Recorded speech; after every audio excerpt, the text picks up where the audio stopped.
Hi everyone, so I've just come up to the plot and I've just seen one of my plot neighbours as I've come in the gate here, just come and opened the shed up, and they said, oh, I believe you've got some blight. And I was like, have I? Because I've been away for over a week on holiday, and so I was like, okay, so I've not even looked yet, but I'm going to go and look. The polytunnel has been completely closed the whole time, but I have got some outdoor tomatoes, remember. Now they did say that apparently there's some blight on a few of the plots here, so obviously that's airborne, so let's go and have a look. Oh dear. Now that is not great news, is it? This is definitely blight. Look at the state of it. Look at the fruits down there. These two at the front here, purple Cherokee. What a nightmare. What an absolute nightmare. And the ones at the back I thought were Roma. Yeah, they've got it as well. What a nightmare. Oh God.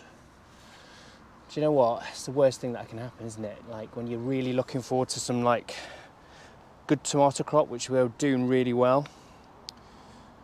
Let's go and look in the polytunnel.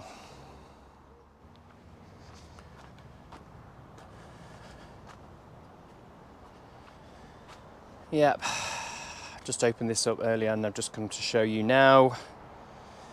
This is not the one. Awful.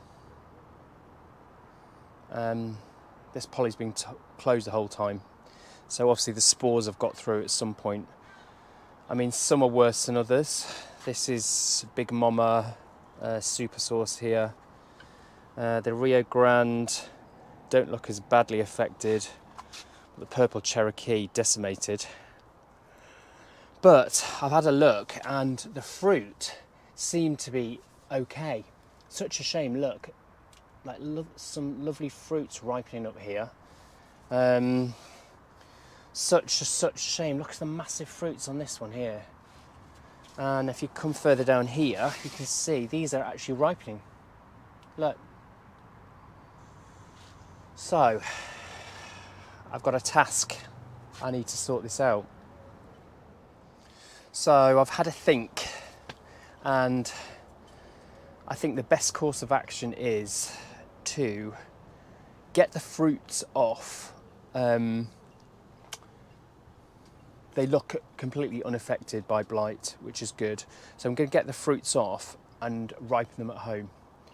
And then I'm going to obviously get rid of the plants and get them destroyed. So that's going to be my next job. I better get on with it.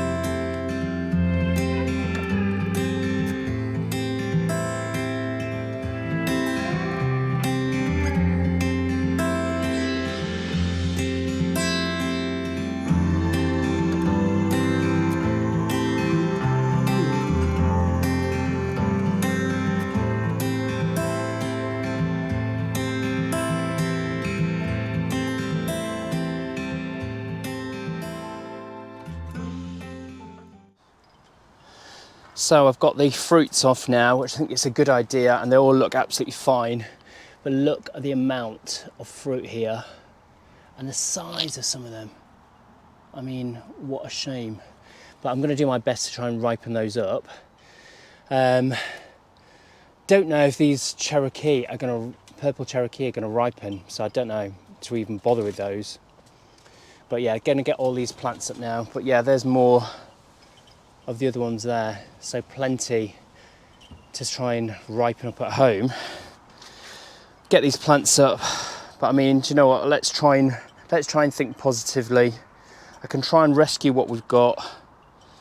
And on the plus side, I've noticed I've got some good peppers coming. So, you know, it's not all bad. It's not all bad.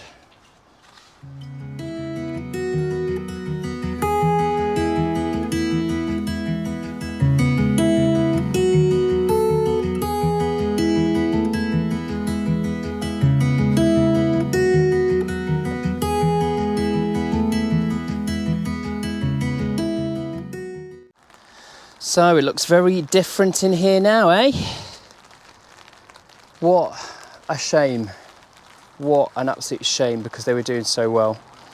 So I'm going to have a little bit of weed round in here. Peppers are doing great, so let's hope they continue to do so. But I've already thought of some plans for the space here as well. So stay tuned for that in future episodes. And look at this. More good news, some nice ripening little elf chilies. Do you know what? I could let this depress me, get me down. Yes, I am upset. Can I do anything about it? No, I've got to make the most of it. Let's end with a positive, shall we? Let's end with a positive. Not so positive, the old rain. Don't know if you can see that. British summertime. We should be used to it, shouldn't we, in Britain? But let's have a look at a little positive. Let's look at the corn. I mean, this is what we call some decent sweet corn. You know, not everything's bad, is it? Not everything's a failure. This is cracking. Time to get that all tidied up. My name's Will, you've been watching The Flying Gardener.